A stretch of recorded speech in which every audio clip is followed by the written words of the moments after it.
ஈராயிரம் ஆண்டுகளுக்கு முன்பு இந்த உலகமே பாவத்தில் மூழ்கிக் கொண்டிருந்த நேரம் அது. தேவனுக்கும் மனுகுலத்துக்கும் எந்த தொடர்பும் இன்றி இருந்த நேரம் அது. தேவாதி தேவன் தம்முடைய சொந்த குமாரனாகிய இயேசு கிறிஸ்துவை இந்த உலகத்தில் மீட்பராக அனுப்ப சித்தமானார். இஸ்ரவேல் தேசத்தில் நாசரேத்தூரில் கன்னிமரியாளுக்கும் யோசேப்புக்கும் திருமணம் நிச்சயிக்கப்பட்டு இருந்தது. ஒரு நாள் இரவு மரியாள் நித்திரை செய்து கொண்டு இருக்கையில் தேவதூதன் சொப்பனத்தில் தோன்றி, கிருபை பெற்றவளே வாழ்க, கர்த்தர் உன்னுடனே இருக்கிறார், ஸ்திரீகளுக்குள்ளே நீ ஆசீர்வதிக்கப்பட்டவள். மரியாளே, பயப்படாதே, நீ தேவனிடத்தில் கிருபை பெற்றாய். இதோ நீ கர்ப்பவதியாகி ஒரு குமாரனை பெறுவாய். அவருக்கு இயேசு என்று பெயரிடுவாயாக. அவர் பெரியவராயிருப்பார், உன்னதமானவரின் குமாரன் என்னப்படுவார். கர்த்தராகிய தேவன் அவருடைய தாவீதின் சிங்காசனத்தை அவருக்கு கொடுப்பார். அவர் யாக்கோபின் குடும்பத்தாரை என்றென்றைக்கும் அரசாளுவார். அவருடைய ராஜ்யத்திற்கு முடிவிராது. இது எப்படி ஆகும்? நான் புருஷனை அறியேனே. பரிசுத்த ஆவி உன்மேல் வரும், உன்னதமானவரின் பலன் உன்மேல் நிழலிடும்.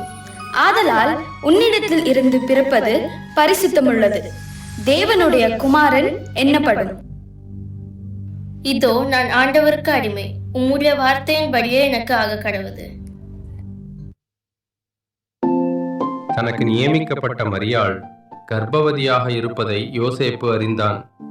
ஆனால் யோசேப்பு நீதிமானாயிருந்து அவளை அவமானப்படுத்த மனதில்லாமல் இரகசியமாய் அவளை தள்ளிவிட யோசனையாயிருந்தான். அன்று இரவு தேவதூதன் யோசேப்புக்கு சொப்பனத்தில் தோன்றி, தாவீதின் குமாரனாகிய யோசேப்பே, உன் மனைவியாக மரியாளை சேர்த்து கொள்ள ஐயப்படாதே. அவளிடத்தில் உற்பத்தியாயிருப்பது பரிசுத்த ஆவியினால் உண்டானது. அவள் ஒரு குமாரனை பெறுவாள். அவருக்கு இயேசு என்று பெயரிடுவாயாக.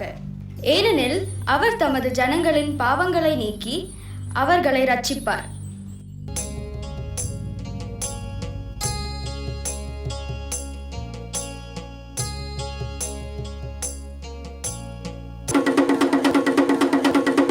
இதனால் சகல ஜனங்களுக்கும் தெரிவிக்கப்படுவது என்னவென்றால், உலகமெங்கும் குடிமதிப்பு எழுதப்பட வேண்டும் என்று அகஸ்தியராயினால் கட்டளை விளந்தது. எனவே அவரவர் தங்கள் தங்கள் ஊருக்கு சென்று குடிமதிப்பு எழுதும்படி கேட்டுக்கொள்ளப்படுகிறது. யோசேப்பும் தான் தாவீதின் வம்சத்தானும் குடும்பத்தானுமாயிருந்தபடியினாலே தனக்கு மனைவியாக நியமிக்கப்பட்டிருந்த கர்ப்பவதியான மரியாளுடனே குடிமதிப்பு எழுதும்படி தாவீதின் ஊருக்கு சென்றார்கள். மரியாளுக்கு பிரசவ காலம் நேரிட்டது. சத்திரம் போய் இடம் தேடினார்கள். ஐயா, என் மனைவி பிரசவ வலியால் வேதனைப்படுகிறாள். உங்கள் சத்திரத்தில் இடம் இருக்கிறதா? இல்லை ஐயா.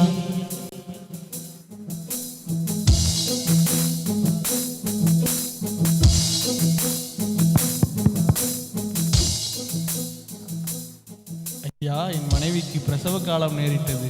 உங்கள் சத்திரத்தில் இடம் இருக்கிறதா? இடம் காலியாக இல்லையே. சத்திரத்தில் இடமில்லாததினால் அங்கு இருந்த மாட்டுத் தொழுவத்தில் சென்றார்கள்.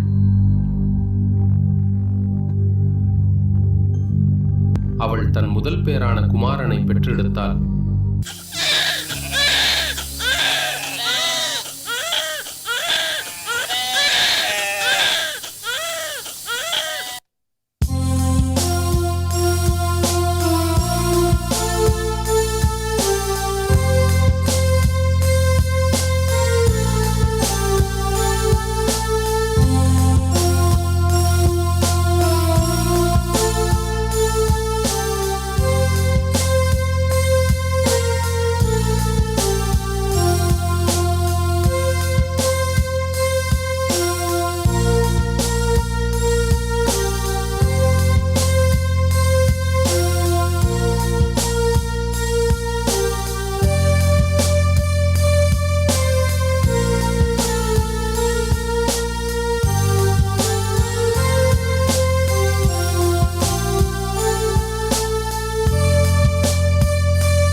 அப்பொழுது அந்த நாட்டிலே மேய்ப்பர்கள் வயல்வெளியில் தங்கி தங்கள் மந்தையை காத்துக் கொண்டு இருந்தார்கள்.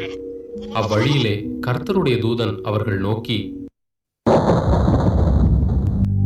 பயப்படாதிருங்கள், இதோ எல்லா ஜனத்திற்கும் மிகுந்த சந்தோஷத்தை உண்டாக்கும் நற்செய்தியை அறிவிக்கிறேன். இன்று கர்த்தராகிய கிறிஸ்து என்னும் இரட்சகர் உங்களுக்கு தாவீதின் ஊரிலே பிறந்திருக்கிறார். பிள்ளையை துணிகளில் சுற்றி முன்னணையில் கிடத்தி இருப்பதை காண்பீர்கள். இதுவே உங்களுக்கு அடையாளம். நாம் பெத்லகேம் ஊருக்கு போய் கர்த்தரால் அறிவிக்கப்பட்ட இந்த காரியத்தை பார்ப்போம். அவர்கள் தீவிரமாய் வந்த மரியாதையும் யோசேப்பையும் முன்னணியில் கிடைத்திருக்கிற பிள்ளையையும் கண்டார்கள். கண்டு அந்த பிள்ளையை குறித்து தங்களுக்கு சொல்லப்பட்ட சங்கதியை பிரசித்தம் பண்ணினார்கள்.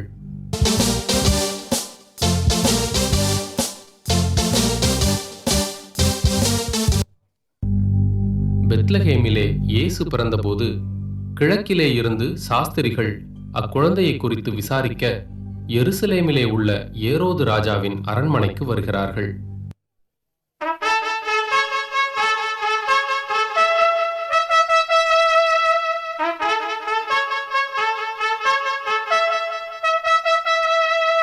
ராஜாவே வாழ்க, யூதருக்கு ராஜாவாக பிறந்தவர் எங்கே?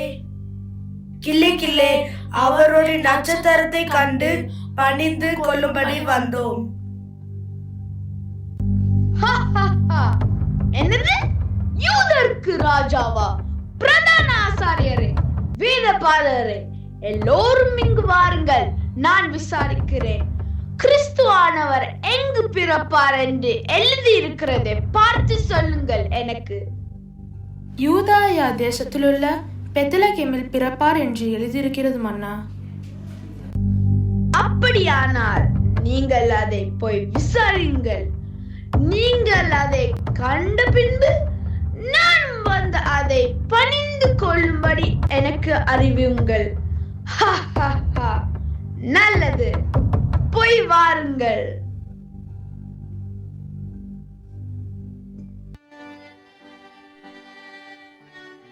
பிள்ளையை காண சாஸ்திரிகள் செல்கிறார்கள். அவர்கள் கிழக்கிலே கண்ட நட்சத்திரம் பிள்ளை இருக்கும் இடம் வரைக்கும் அவர்களுக்கு முன் சென்றது.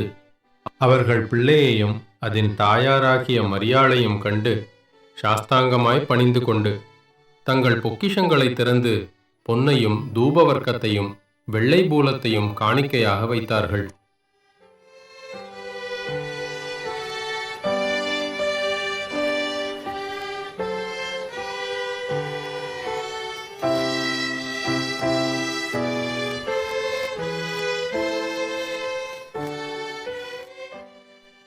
இவ்விதமாக தேவன் தம்முடைய ஒரே பேரான குமாரனை விசுவாசிக்கிறவன் எவனோ அவன் கெட்டு போகாமல் நித்திய ஜீவனை அடையும்படிக்கு அவரை தந்தருளி இவ்வளவாய் உலகத்தில் அன்பு கூர்ந்தார். அருமையான தேவனுடைய பிள்ளைகளே, இந்த அற்புதமான காட்சியை கண்டு இன்பெறுவது மாத்திரமல்லாமல் உங்கள் வாழ்க்கையை மாற்ற வந்த கர்த்தராகிய இயேசு கிறிஸ்துவுக்கு வாழ்வை அர்ப்பணிப்போம். ஆமேன்.